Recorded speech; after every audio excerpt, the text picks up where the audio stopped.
This is a 1959 Ford Anglia 100E, a 66-year-old classic found abandoned and covered in rust.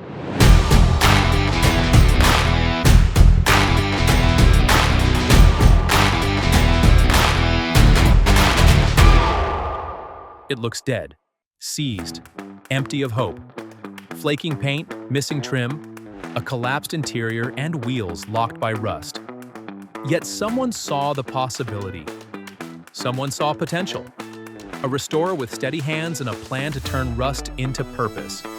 In seconds, you'll watch how this Anglia is cut, grafted, and reborn, turned into a jaw-dropping sports car. And again, every cut, every weld, every choice matters.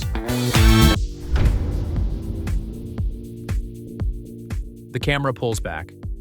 The body is patched with previous repairs, paint long gone, and the glass clouded with age. Hidden weak spots hide under decades of grime. From a distance, it looks like a relic. Up close, the skin is fragile and the seams are full of stories. The camera lets us linger because every rust pattern tells a decision. What to save, what to graft, and what to replace. This is not a pretty start. It is a starting point. And again, the job begins with a careful eye and a modest plan. Recover the shell, assess the bones, and prepare to graft new life where the metal has failed. The repair arrives with straps and a truck, and the first task is simple and essential. Secure the body so it survives the trip. Straps are cinched to chassis points, the winch takes the line, and the shell slides on with tension recorded by every spool rotation. There's a small choreography to it. Eyes on the dent, you don't want the car to worsen. In moments like these, restraint matters as much as force. The trailer pulls into the workshop and the shell is unloaded onto axle stands. It's rolled into the bay and the camera circles it like an examiner. The frame shows surface and penetrating rust, and some sections are thin as cardboard. The interior is filled up with cobwebs and dust. Would this old shell become a sports car or remain a relic? The restorer decides the approach. Harvest what's useful, cut the rotten bits, graft new panels, and fit a modern drivetrain. But then, budget, time, and parts availability will test every decision.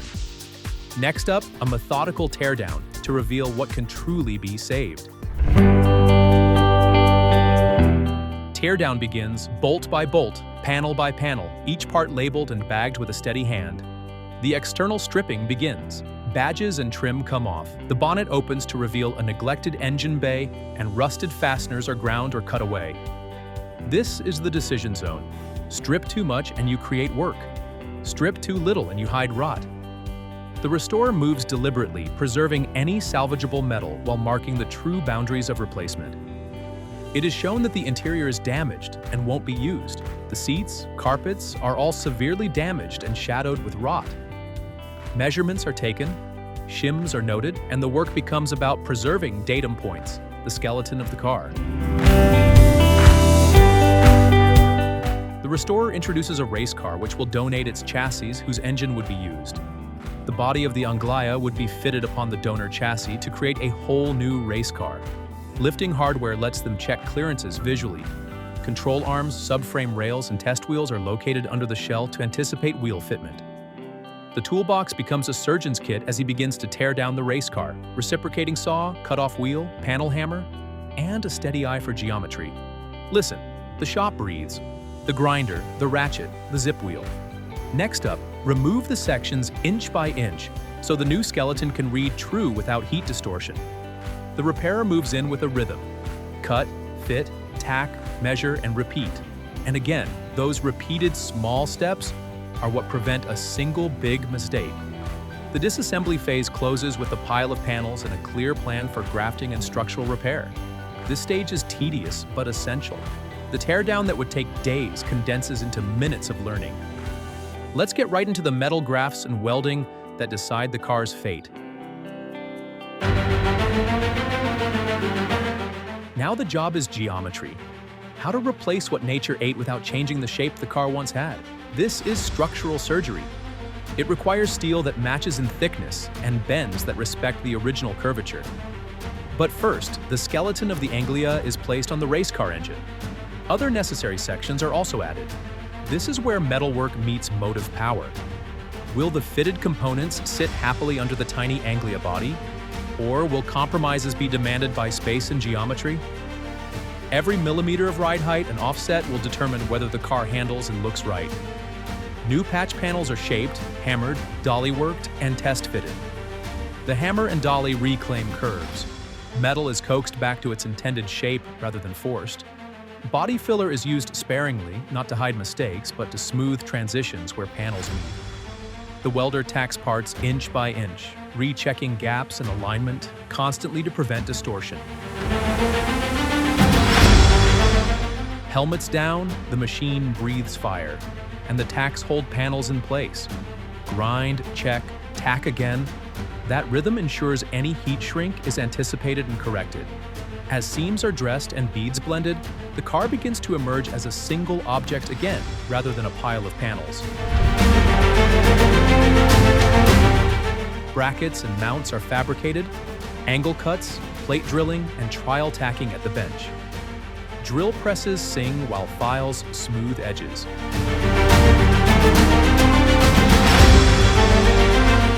Custom plates are made to bolt the donor subframe to the Anglia shell and to secure steering and brakes. These aren't pretty parts. They're precise junctions that will carry torque, loads, and the occasional hard landing. Fit good and the car is safe. Fit sloppily and you risk geometry drift.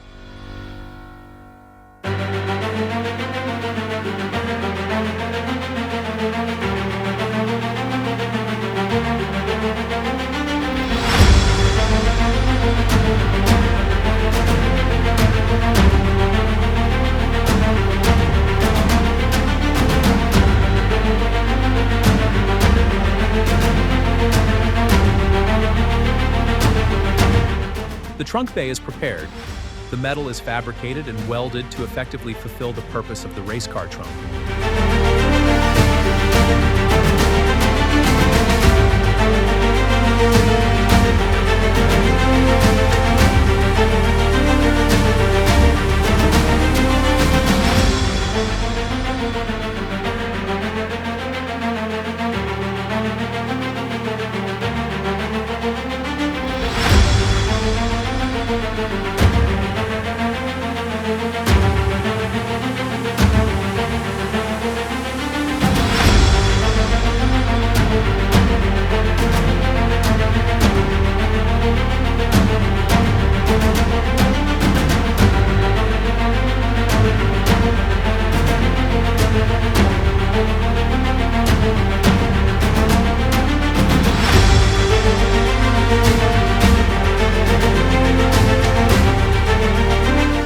A bespoke roll cage is measured and tacked inside the shell of the Anglia.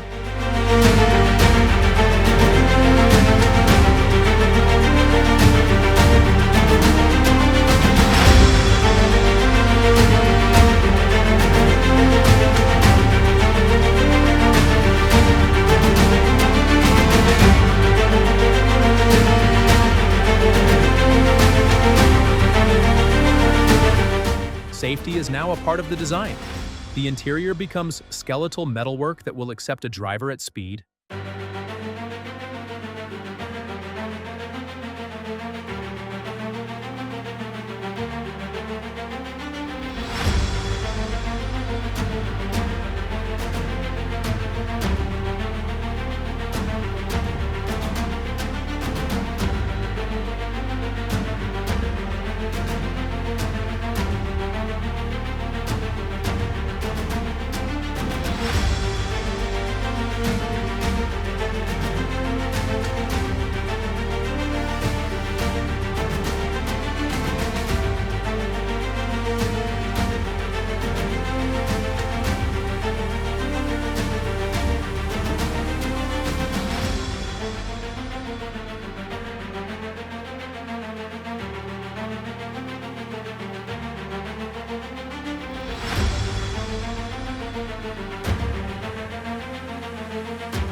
Bespoke door bars are fitted and tested if they're perfect for the roll cage. This is important to ensure the driver is properly safe.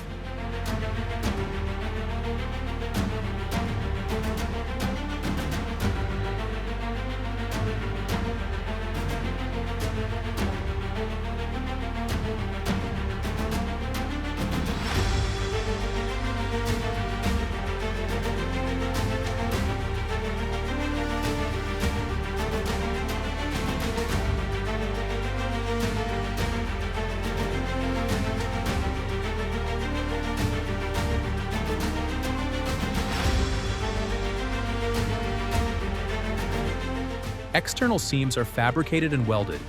Outside seams are ground and smoothed to give it the perfect outlook.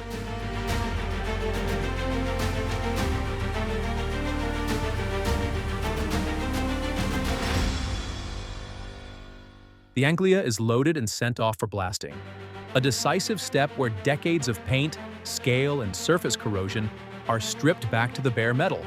When Anglia returns to the shop, it's a different object. Honest, naked metal that tells a clear story. The team can now measure, cut, and weld with confidence. No guesswork about what's under the paint. And the paint shop has a clean surface that will accept primer and color properly.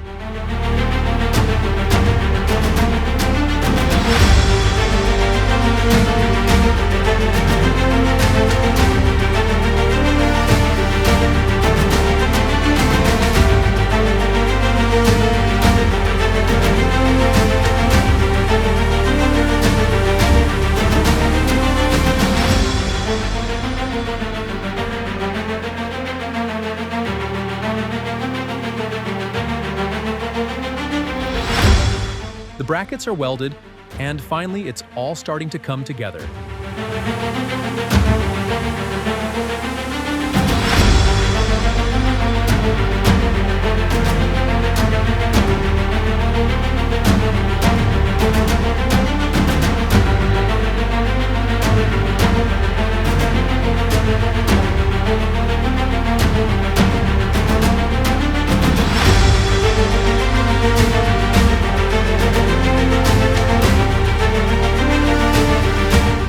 The shop turns to steering, fabricating the steering column support and wheel boss that will tie the driver to the road.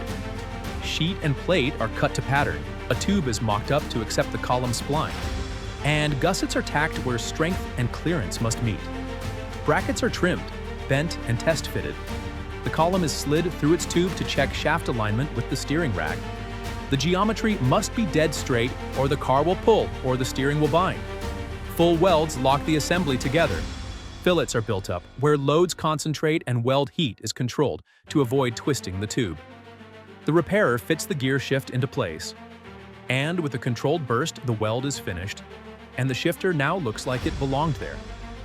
The repairer tests the gear shift and the steering. The wheels are rotated, and the gear is moved. The base coat goes on in thin layers, building depth and restoring the silhouette. The color brings Anglia back into focus. The Anglia's engine bay is finally becoming a proper home for the power plant. Original inner panels and the Anglia-specific apron are carefully refitted and welded back into place, so the engine has real mounting surfaces, and the body regains its intended geometry. Panels are test-fitted first, gaps checked at the bonnet line, and hand-formed tabs are welded where the donor mounts meet the shell. Structural reinforcement takes priority. A roll cage subframe and engine bay brace are measured, bent, and tacked into the shell, forming a load path between suspension, firewall, and body, so engine torque won't twist the little Anglia. Tube sections are cut to fit, gussets are trimmed, and tacks are placed to hold exact geometry while final welds are laid in controlled bursts to avoid heat distortion. But then, the engine is lowered and mated to its freshly welded mounts. The engine bay is starting to come together.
Next up, paint.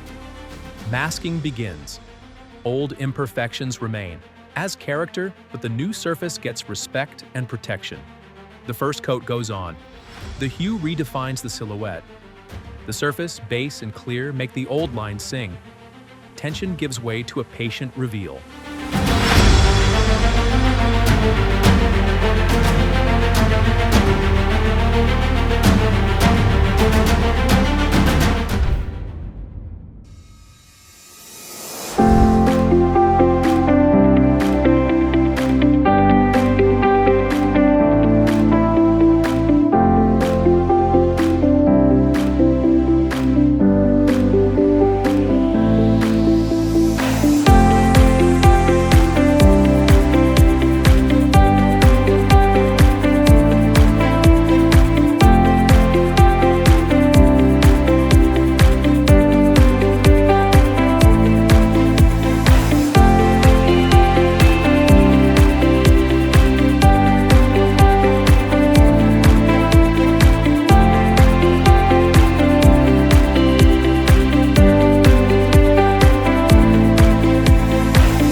The glass is carefully fitted into place, bringing clarity back to the cab. Every edge is aligned with precision, sealing the truck against the outside world once more.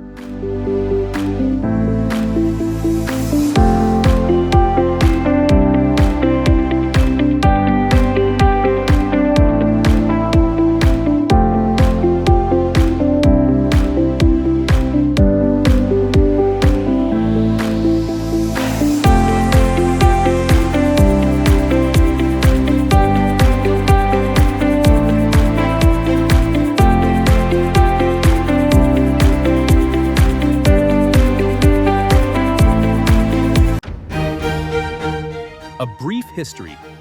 The Ford Anglia 100E was produced in the 1950s, part of the Ford's small car line, built 1953 to 1959.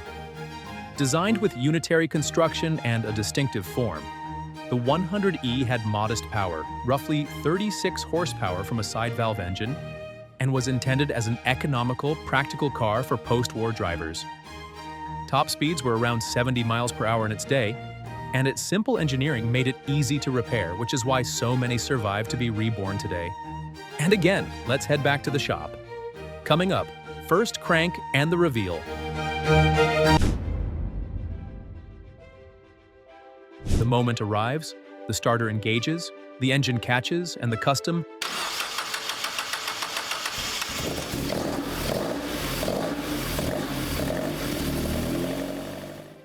Anglia breathes.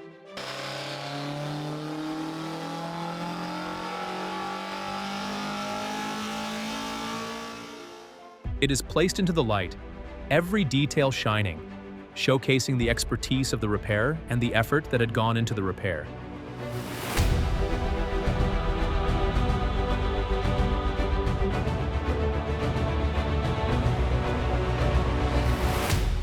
The little car takes its first test drive. Steering true, brakes responsive, and the driveline clean of knocks. It's a road-ready sports classic. After hours of elbow grease, sweat, and precision, the Anglia becomes more than a project. It becomes a machine that can be driven, raced, and loved. The restorer watches, the imperfections remain, and that's the point. It's a usable classic with heart and character. And again, the transformation is complete. Enjoyed the build? Tell us what surprised you most about this Anglia's transformation. Subscribe for more restorations where worn metals become purpose and old cars find new life. Playlists with step-by-step clips and behind-the-scenes metalwork. Thanks to the people who recovered this car and to the fans whose support funds long projects like this. We'll be back with more metal, more sparks, and more stories of rebirth and rescue. Thanks for watching. Until next time, keep your wrenches close and your patience longer.